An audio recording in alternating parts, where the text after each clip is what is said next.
వైఎస్ఆర్సీపీ నేతలు కార్యకర్తలపై జరుగుతున్న టీడీపీ దాడులపై విజయవాడ నగర కమిషనర్ను కలిసి ఫిర్యాదు చేశారు వైఎస్ఆర్సీపీ నేతలు. వందలాది మంది టీడీపీ శ్రేణులను వెంట తీసుకువెళ్లి స్వయంగా ఎమ్మెల్యేను దౌర్జన్యాలకు పాల్పడ్డారని ఫిర్యాదులో పేర్కొన్నారు. తిరువూరు ఎమ్మెల్యే కొలికిపూడి శ్రీనివాసరావు ఓ వీధి రౌడీలా వ్యవహరిస్తూ వైఎస్ఆర్సీపీ నేతలు కార్యకర్తలపై బెదిరింపులకు దిగుతున్నారని ఫిర్యాదు చేశారు వైఎస్ఆర్సీపీ నేతలు. ప్రజా పరిషత్ అధ్యక్షురాలైనటువంటి కాలసాని నాగలక్ష్మి యొక్క ప్రాపర్టీని ప్రొక్లైన్ తీసుకొని వచ్చి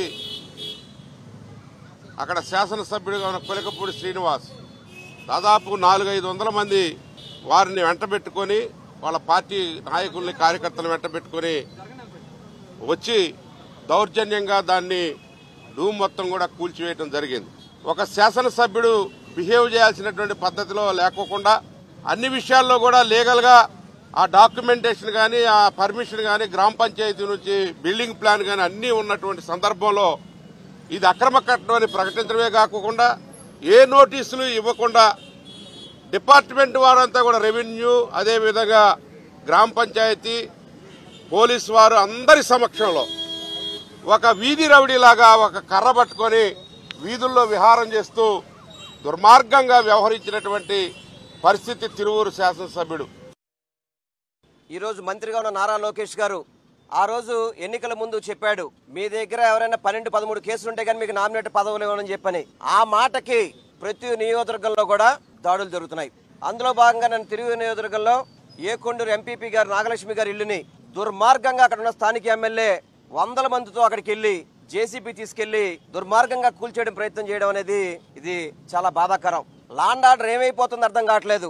ఏదైనా బిల్డింగ్ లో తప్పులుంటే అధికారులు ఉంటే చర్యలు తీసుకుంటారు.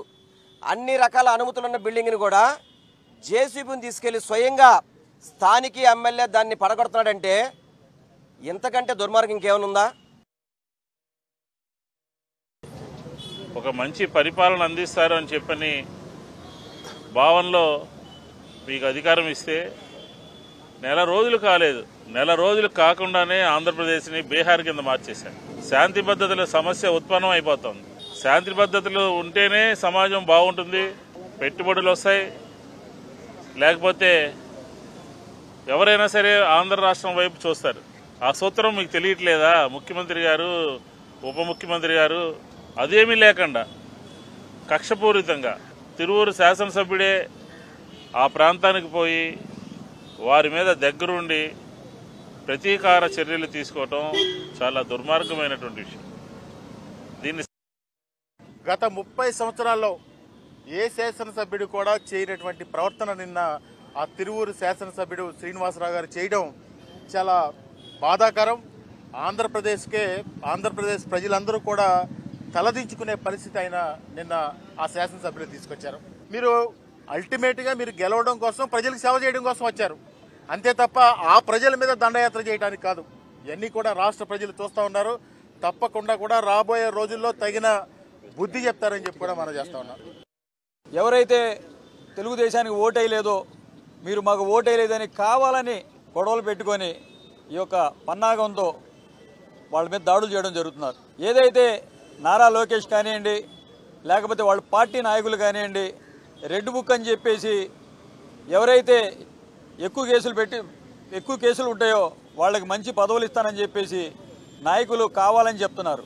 మరి ఇదా ప్రజలకి మీరు ఇచ్చే మేలు?